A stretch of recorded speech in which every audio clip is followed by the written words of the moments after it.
Everyone, this is Deadpool Negative. Hello again. Today I want to talk about a television series, specifically two episodes of a television series that are kind of a piece of each other, but mostly I want to talk about the second one. And in the second, two have a science fiction series, and I have to say the second one, I'm gonna make some of the kind of an argument that it's one of the strongest episodes of science fiction television that's been produced in the past couple of years. Granted, we are grading on an extreme curve for science fiction television. Um, a lot of it is, in my opinion, pretty bad, or at least just like not really deep. But this episode of this show I found extremely interesting. But I need to talk about the episode that precedes it because they're kind of a piece. And so I'm going to talk about is the Orville. Now, quick history about the Orville. And the best way to describe it is Seth MacFarlane thinks Star Trek The Next Generation is the pinnacle of entertainment and wanted to make his own version of it. That's basically it. Um, he created not the Federation, not the Enterprise, not the show is the it's not a the creation, the future not Federation of the show, um the not Federation show is different. People are like corruption is more rampant. People are more petty. There sometimes there are supply chain issues. There are clashes. Um, but he basically created his like own version of Star Trek when he didn't think Star Trek was ever going to come back to TV. He hired people like Brandon Braga and David Goodman and Joe Manoski, just to name three Star Trek writers who have written, who wrote for the Orville. And he put a lot of himself into it, which means lots and lots of storylines based on his main character Ed Mercer's relationship issues, particularly with his ex-wife played by Adrienne Palicki. Um, and it's good in parts, terrible in others. I mean, like a lot of what Seth MacFarlane does is wildly, freakishly inconsistent. I have to say, like what I find interesting about Ted is the new series that went up on Peacock, which I also may talk about, is that it's the most consistent thing he's ever done, and it's one of the few prequels that works. But that's a story for another time. I want to talk about these two episodes, which are titled "Lasting Impressions" and "Twice in a Lifetime." I'm going to go through a brief discussion of Lasting Impressions because, again, Lasting Impressions actually isn't a very good episode, but it kind of sets up what happens in Twice in a Lifetime. And also, fair warning, I am going to discuss heavy spoilers for both episodes because I can't get into why I find Twice in a Lifetime so good unless I talk about how it ends. Now, Lasting Impressions is, for all intents and purposes, a holodeck episode. Now, they have a holodeck. They call it a simulation on the show, the big computer simulation for people who want to go. And I have to say, I'm not entirely. I was never entirely certain how the holodeck worked on to me on Next Generation and Voyager. It was more like, well, what, and Voyager and Deep Space Nine. It was more like, well, whatever we need to move the plot along was pretty much it. And on the Orville, the simulation is ridiculously powerful because there was an episode that was not filmed due to the pandemic where a baby was raised from birth inside one of them to adulthood inside one of them, which makes absolutely no sense to me how they could possibly work. But that's neither here nor there. Lasting Impression starts. It doesn't focus on Ed Mercer, which is probably a good. It focuses on the comet, the excuse me, Gordon Malloy, who is played by Scott Grimes. Now I'm a fan of Mr. Grimes. Like I used to watch I like the Critters movies because I thought it was cool that this little kid was essentially the hero of the first two Critters movies because I like the little kid was essentially the hero of this horrifically violent riff on Gremlins. I do recommend the first two Critters movies. They are pretty entertaining. The fourth one's interesting because it's like a very early lead role by Angela Bassett, but they're not that great. But I thought Grimes was a pretty good lead in them, and he kind of floated around for the next couple decades. And most notably, he was on Party of Five, is Scott Wolf's buddy, and he was fine on that.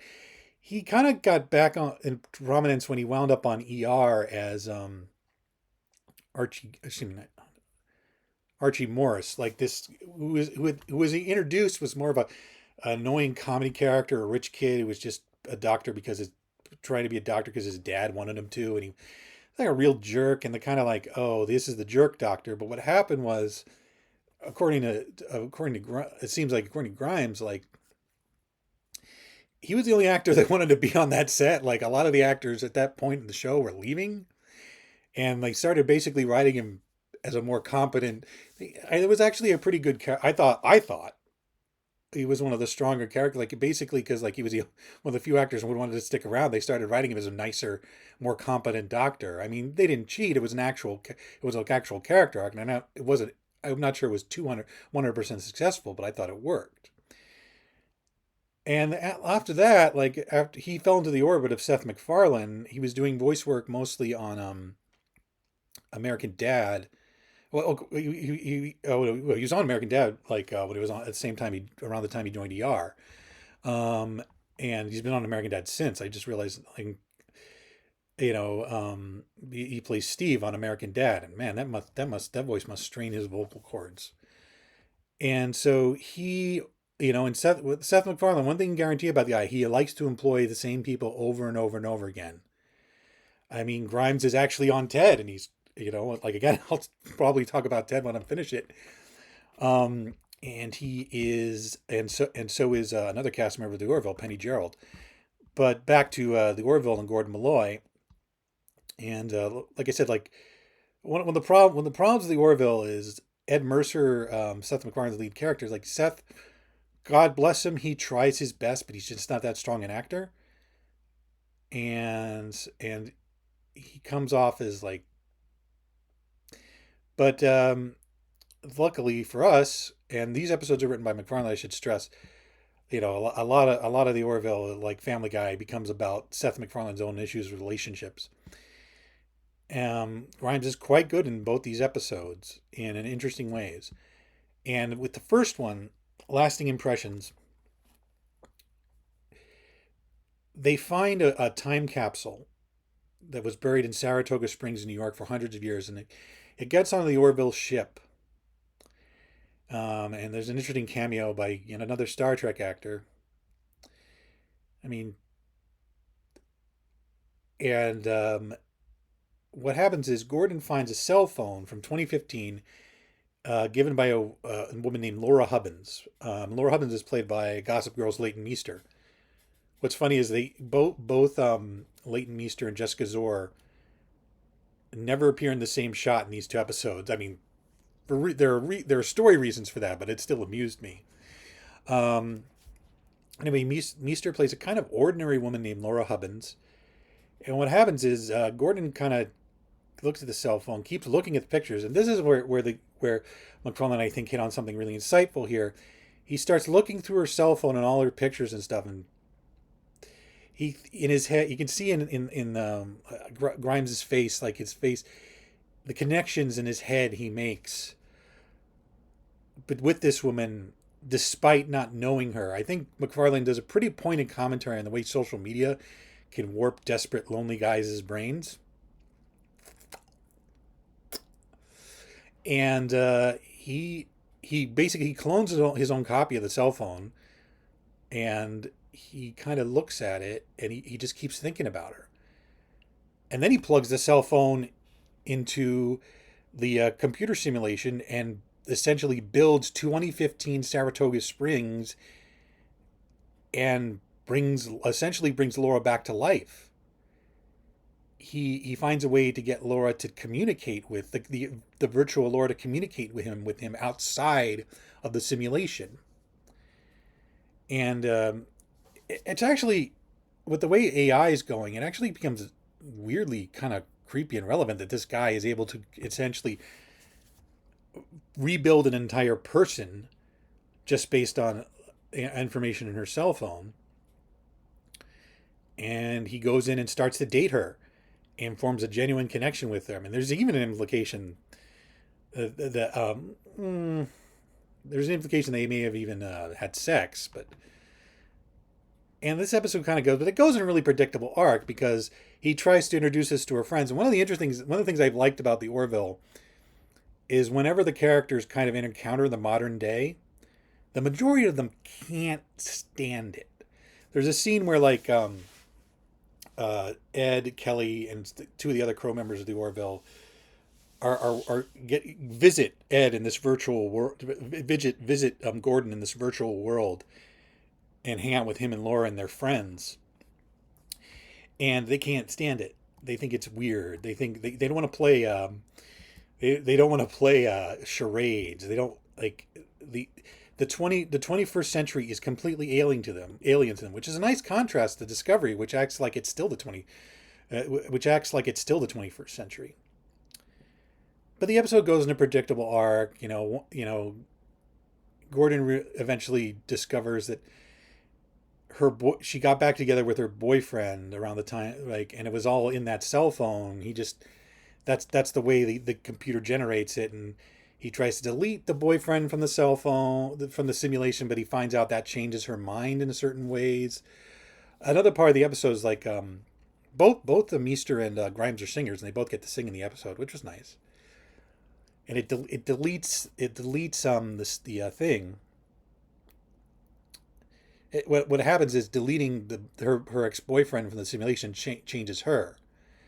And there's a scene that kind of wraps it up where, kind of like really pat scene where Kelly comes in and played by Adrian Palicki, tells him like, this is basically explains to them like, we are the sum of our experiences, and you try to alter those experiences or change it. You change who they are, what you may change what you like about them. This is kind of a typical here's a lesson for the episode scene, but if you know the personal histories of both Scott Grimes and Adrian Palicki, the scene plays off as really weird in retrospect.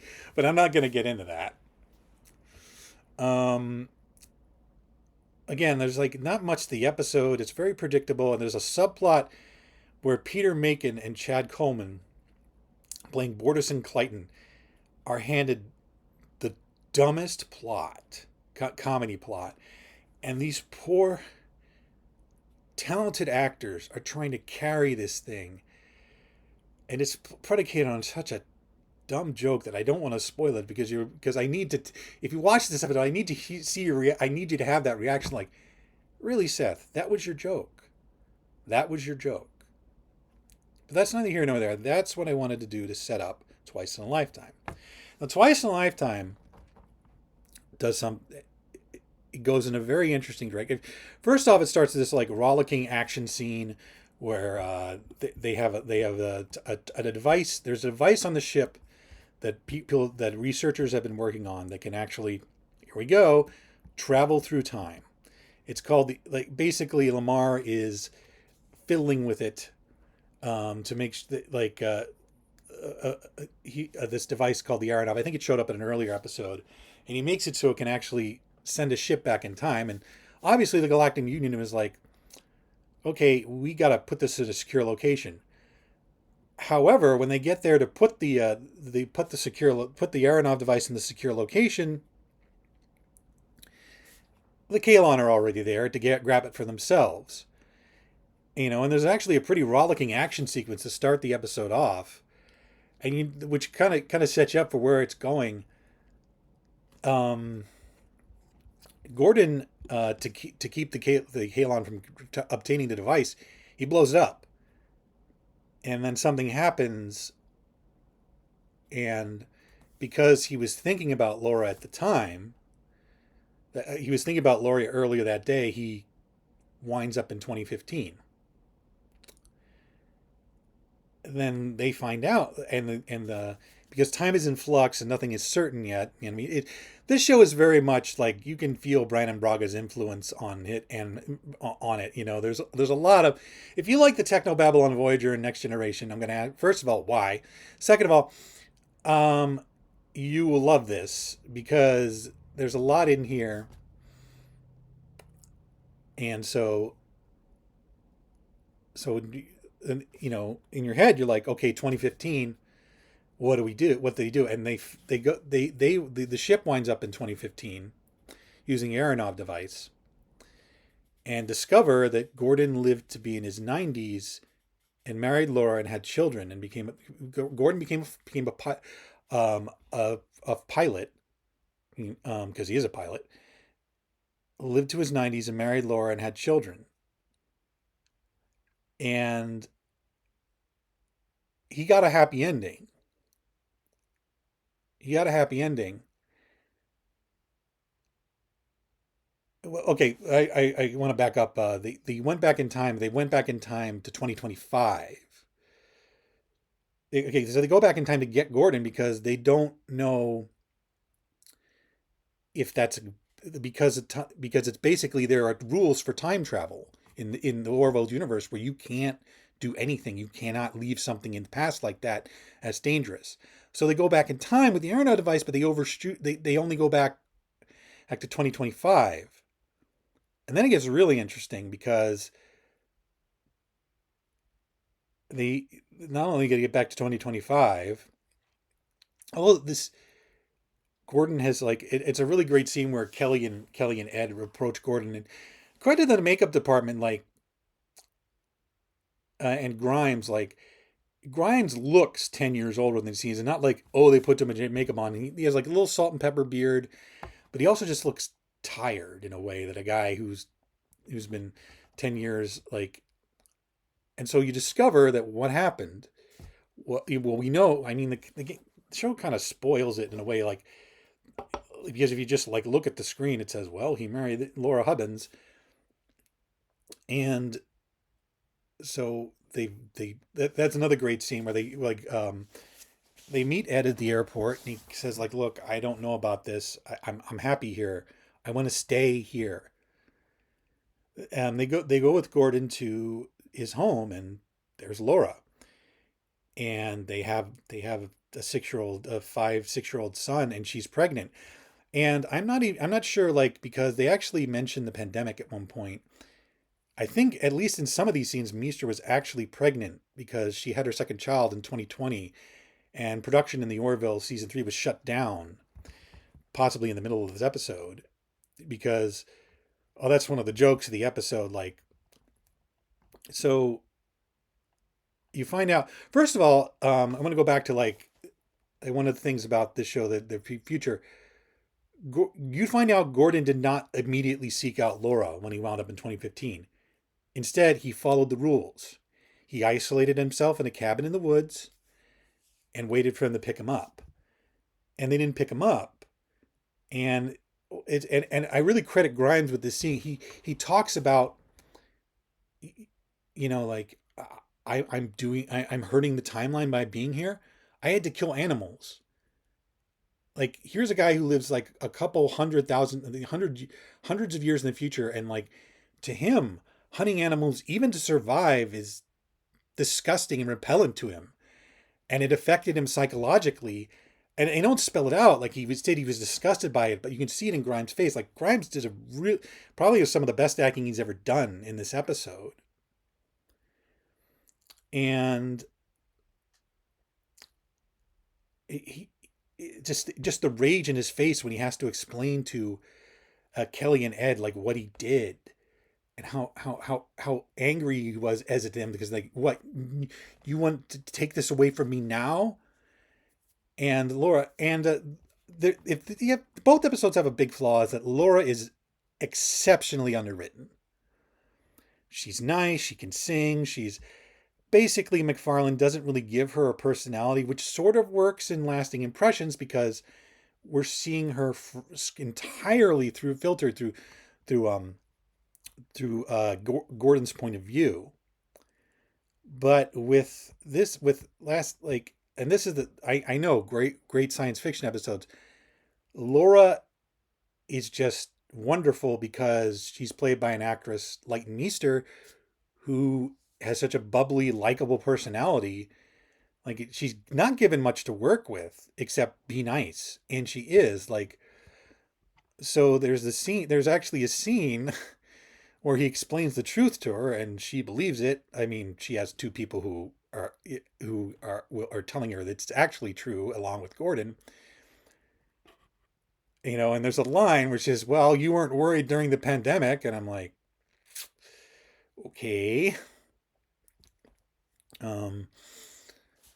You weren't worried during the pandemic. I was kind of surprised you weren't worried.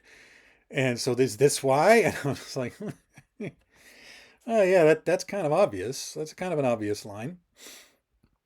Um, but like, it just kind of amused me because would Gordon even know about the pandemic, or would he feel like, well, I survive, so we're going to survive this. But again, like, and I think it's a phenomenal credit to Meester that she takes this pretty much idealized character and is able to like make her like Gordon basically confesses his love for her because I fell in love with you 300 years from now. I mean, Grimes sells it, but it's also like, holy shit. Like, you looked at my phone. You like Gordon's behavior could be considered stalking, like, and the question isn't answered like, okay, if he sought her out in 2018, where was Greg? Did he try to win her back? What did he do? And that question's not answered, and I don't think we're meant to suspect anything, but it is interesting. And but again, like Meester is able to sell like, okay, this weird crazy man traveled back in time by accident, and he was already obsessed with me, but he's giving me a family, he's giving me a life, and but I mean so much to him that I'm going to stick with him. I'm not 100% sure that would actually happen, but Meester is able to make me believe it would happen.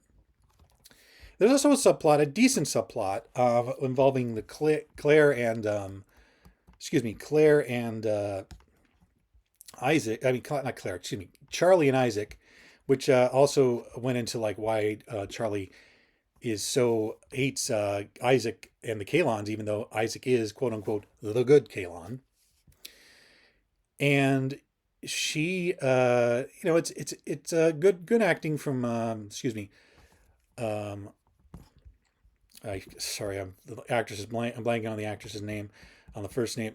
Ann Winters and the always great Mark Jackson as Isaac, because there's a wonderful scene where she explains because Jackson is taking Isaac's human is a disguise as a human, and she explains like why she hates Isaac and Kaylon's not and specific, but and why even though Isaac is a peaceful Kaylon, she can't stand Kaylon, can't stand being around him, and she explains it and like, but the great thing is like Isaac is still not emotional, so he just kind of like Jackson keeps this weird static expression, and it's a pretty decent scene.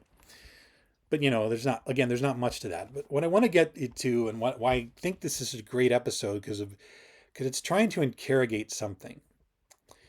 And I'm not entirely certain MacFarlane realized what he was doing when he wrote the episode, but I think it's fascinating. So basically, time is in flux. The rules say Gordon must go home. Gordon must go home. His life with Laura cannot exist. They cannot leave him there. Those are the rules. Those are the rules that have been established. And Ed and Kelly are broken up about this. Ed knows he's ripping away his best friend's only, this might be his best friend's only chance at happiness. And, and you have to go home. And they say, well, you can take Laura and my kids. And like, no, that doesn't work. You have to go home. The timeline cannot be changed. And what happened is they fiddle with the aeronaut device to find a way they can actually go back to 2015 and pick up, um, they can pick up Gordon almost immediately. Basically, pick him up. He'll never have to leave. He'll never have to leave that cabin in the He'll never leave that cabin in the woods. And there's this scene, and like, and there's no way out. The rules are the rules. And Gordon tries to stop them, and he can't bring himself to like. Basically, he plans to stun them all and then like go on the run, but he can't bring himself to hurt his friends, and he can't bring himself to like make his family fugitives. So the final scene we see of Gordon and his family, he says, like, it doesn't matter. We're together. Maybe time will. And like they just pan, they're hugging, they're all hugging each other, and they pan towards a picture of Laura, Gordon, and their son, and then they go back in time to 2015. They grab Gordon where he's isolating himself, and that's it. There's no hint. There's no rumor. There's no sense that the Gordon that like the timeline is secure, because those are the rules. And what's heartbreaking about the episode is at the end, Gordon, like, Ed and Kelly tell Gordon what happened, which I thought was kind of odd. You're essentially, but what I think pushed the episode into greatness for me was the fact that Gordon himself, when confronted with the fact that he was happy, he lived his life happy. He had everything he ever wanted. He was at a time. He did well for himself. Like, that's kind of the joke. Gordon is the only person who likes 21st century America on that ship, and it's over. Like, it's gone. It was taken away because he had to follow the rules. And he tells them, "You did the right thing." Granted, we know this isn't the Gordon we've seen for the majority of the episode. But it's heartbreaking to see this Gordon be fine with the erasure of his family because, well, that's what you're supposed to do. You're supposed to follow the rules. You're supposed to follow the rules. And, Ed is still like, it's almost like he doesn't understand why Ed is so upset, and that's what kind of like makes me. It's the reason I haven't forgotten the episode since it aired. I've watched it a couple times. It is about, I think, I'm not entirely certain he intended this, but I think MacFarlane is sort of interrogating this sort of utopian ideal that's willing to erase people who are kind of a drop in the bucket. A woman and her child and her unborn baby, because like I said, she's pregnant, and it's kind of like that. There's there's the original screenplay of City on the Edge of Forever, which is inferior to the film version for one specific reason. But there's a character in the original screenplay, a homeless person who Kirk and Spock encounter, that is killed, that is disintegrated, and Kirk says, "Well, what about that guy? Like, what wouldn't that affect the timeline?" And Spock's like, "No, he wasn't important in the way Edith Keeler was," which I always found like a pretty fascinating moment. And it's like, were Gordon and his family that important?